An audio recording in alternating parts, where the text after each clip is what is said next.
Baiklah, terima kasih Noni. Memasuki hari keempat petugas media berkampung di pintu 2 Istana Negara ini. Liputan hari ini tertumpu kepada titah Yang di-Pertuan Agong yang menitahkan 30 ahli Parlimen Barisan Nasional menghadap Seri Paduka di Istana Negara secara individu bermula 10.30 pagi tadi.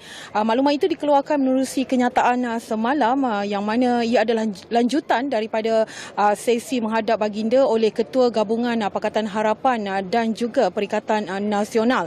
Pertemuan bertujuan supaya Al-Sultan Abdullah dapat membuat keputusan bagi melantik seorang ahli Dewan Rakyat yang pada khidmat baginda mendapat kepercayaan majoriti sebagai Perdana Menteri seperti yang diperuntukkan di bawah Perlembagaan Persekutuan. Malam tadi, Kepimpinan Barisan Nasional memohon kepada Yang di-Pertuan Agong untuk menangguhkan sesi menghadap hari ini. Bagaimanapun kenderaan dipercayai membawa pengerusi Barisan Nasional Datuk Seri Ahmad Zahid Hamidi, timbalan pengerusinya Datuk Seri Muhammad Hassan dan juga Setiausaha Agung Barisan Nasional Datuk Seri Dr. Zamri tiba di pintu 2 Istana Negara 10.45 pagi tadi.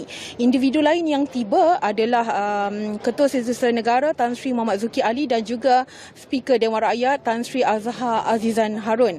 Maklumat yang kami terima juga menyebut Presiden Parti Rakyat Sarawak Datuk Joseph Salangando mengesahkan beberapa ahli Majlis Tertinggi GPS akan menghadap Yang di-Pertuan Agong di Istana Negara hari ini. Turut bersama beliau antaranya Datuk Seri Fadilah Yusof, Datuk Seri Alexander Nantalinggi, Datuk Seri Richard Riot dan juga Datuk Seri Tiong King Sing.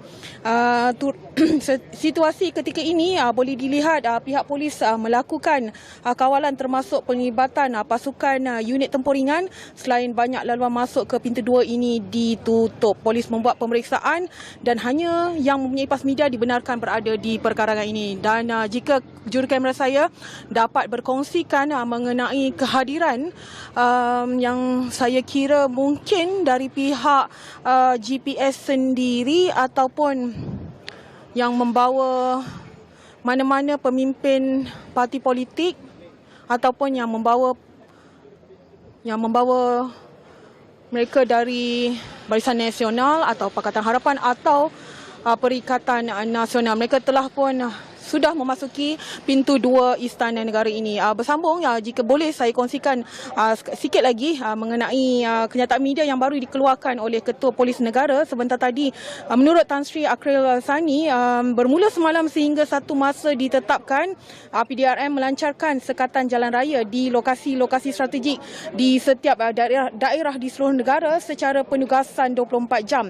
Langkah mendirikan SJR ini adalah sebahagian daripada usaha PDRM mencegah jenayah melalui peningkatan tahap omnipresent bagi menjamin tahap keselamatan dan ketenteraman awam demi keselesaan pengguna jalan raya yang lain. Dan saya baru sahaja dikabarkan terdapat pertemuan di hotel di Ibu Negara, pertemuan di antara pemimpin Perikatan Nasional dan juga Barisan Nasional. Bagaimanapun maklumat berkenaan sedang saya kenal pasti sama ada sahih ataupun tidak. Baiklah, saya kira itu sahaja perkembangan yang boleh saya bawakan di pintu 2 Istana Negara ini.